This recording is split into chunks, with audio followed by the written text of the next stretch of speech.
Продолжуваме ние понатаму со останатите содржини. Всушност време и за првиот разговор во денешното издание на Македонија наутро го реализираме преку Skype врска и тоа од Охрид. Еве на која тема, развивањето на безбеден авантуристички туризам во Македонија е целта на планинарска спасителна служба од Охрид. Изминативе 2 децении низ нивното постоење одново и одново ја докажуваат својата професионалност и сериозен пристап во она што се нарекува планинско спасување во текот на целата година.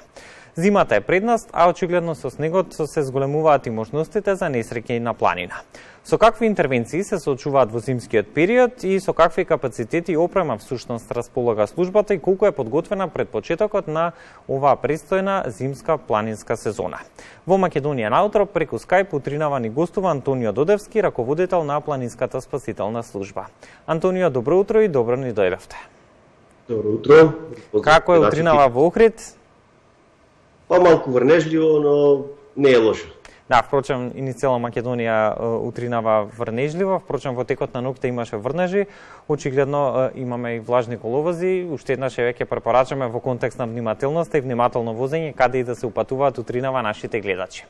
Но ние ќе говориме на една поинаква тема. Годинава планинската спасителна служба при Црвен крст Охрид одбележа значаен јубилеј, 2 децении постоење. Од тука би ве прашал како започна, а каде е денес планинската спасителна служба при Црвениот крст Охрид и со какви предизвици се соочуваше годиниве нанасат? Па точно, да, годинава наполнивме 20 години. Еден период кој што така е значаен за одбележување, иако во глобални рамки може да се каже дека тоа е многу мал период за постоење на една служба. Може да кажеме дека нашата служба е се уште младо детенце кое што треба да се развива дополнително.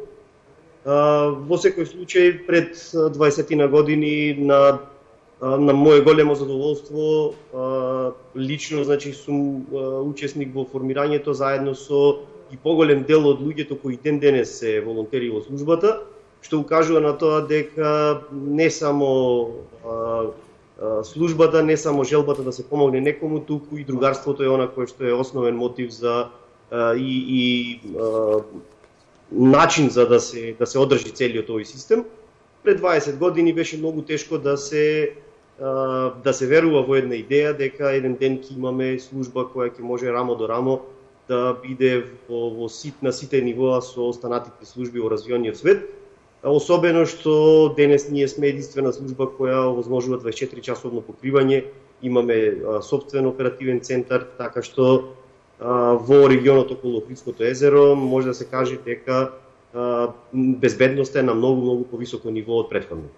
Антонио, споменавте, работите активно и постојано на располагање на оние кои што имаат потреба од вашите интервенции.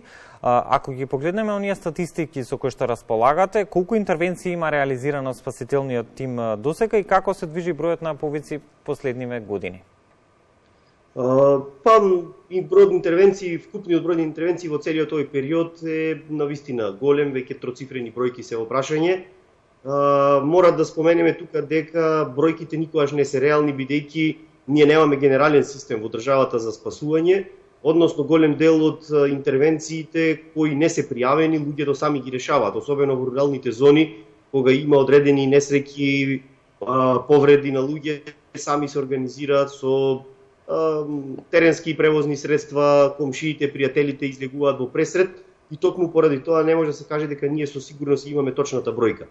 Иако нашата статистика покажува рапидно зголемување, јас можам како споредба да кажам дека ако пред 10 години сме имале 1 до 2 интервенции годишно, веќе во минатата 21 година е достигнат еден невиден рекорд од 50 јавувања на нашиот телефон. Во 40 случаи сме интервенирале на терен, а дури 14 случаи биле со сериозни политрауми, што укажува на тоа дека фреквенцијата на луѓе кои се движат на планините, особено во авантуристичките форми на туризам, е навистина многу голема и аналогно на тоа доаѓа и големиот број на несреќи кои се случуваат. Антонио, споменавме, зимската сезона е очигледно пред самиот старт и во однос на планинското спасување секако. Со какви капацитети располага планинската спасителна служба при Црвен крст Охрид токму во пресрет на зимската сезона? Планинската спасителна служба е опремена и обучена за делување во зимски услови на било каков терен.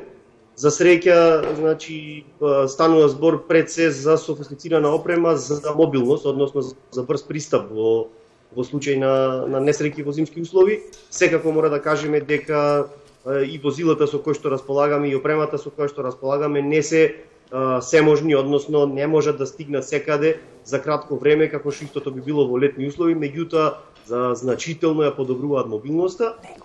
Пред се подготвени сме да делуваме и тие си нашите планови, односно нашите проценки кои ги правиме, да делуваме во руралните зони. Регионот кој го покриваме е претежно планински регион. Има многу населени планински места кои што знаат при обилни снежни врнежи по неколку денови, можеби и седмици да бидат одредени населени места одсечени од цивилизацијата. Секако во случај на потреба, односно здравствени проблеми или било каков друг проблем на граѓаните, подготвени сме да интервенираме, да извршиме евакуација на луѓе од овие места. Секако тука веќе мора да се потенцира дека зголемениот интерес во последните години за практикување на зимски форми на авантуристички туризам, како турно скијање, како движење со дрезги, се повеќе луѓе се одлучуваат да ги посетуваат врвовите на околните планини и во зимскиот период, што дополнително отвора простор за несакани ситуации. Ние сме подготвени секогаш кога има потреба да интервенираме согласно условите кои што владеат и да направиме максимум за да им помогнеме на луѓето. Антонио, мора да споменеме дека во вашите редови има искусни професионални алпинисти, спасители, волонтери и планинари. Колку членови брои вашиот тим и впрочем на кој начин може да ви се обратат граѓаните и за каков вид на интервенции во случај на потреба? Да, ние сме мала заедница, во суштина главниот тим го сочинуваат 16 луѓе кои се обучени и опремени да делуваат во сите временски услови.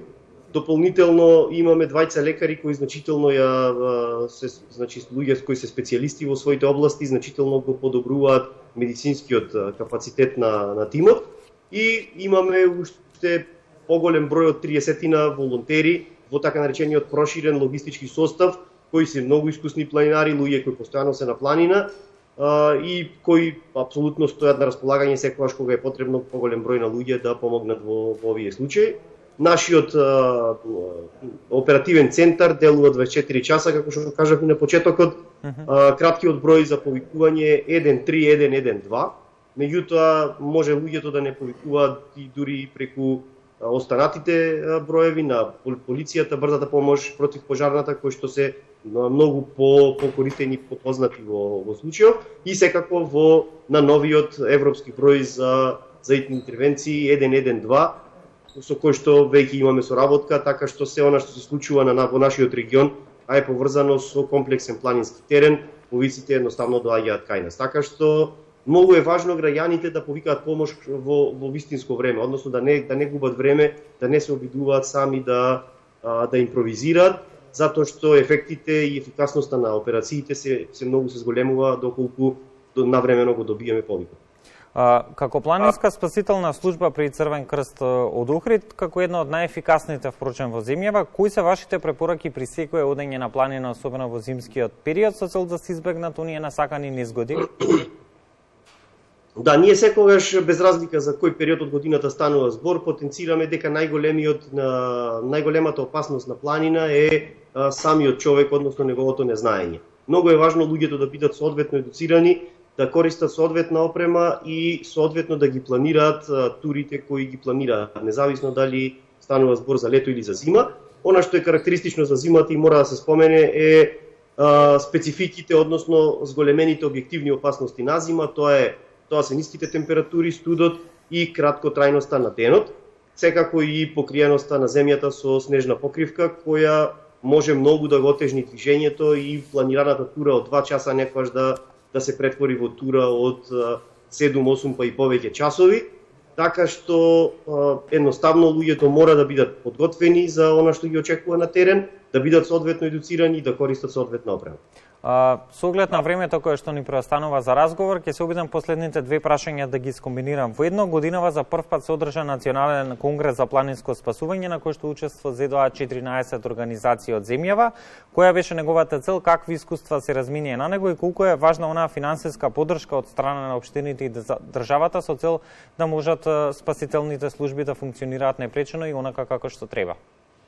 Да, ние пред 2 години во соработка со уште 7 останати организации од државата формиравме Национален сојуз, токму со цел овие искуства кои ги имаме стекнато, меѓутоа и праксата и искуствата и препораките на Меѓународната комисија за алпско спасување, каде што Националниот сојуз членува, да ги пренесеме на ниво на целата држава, односно да формираме тимови и локални станици за спасување во сите региони, со цел да им помогнеме на граѓаните, но и на развојот на туризмот.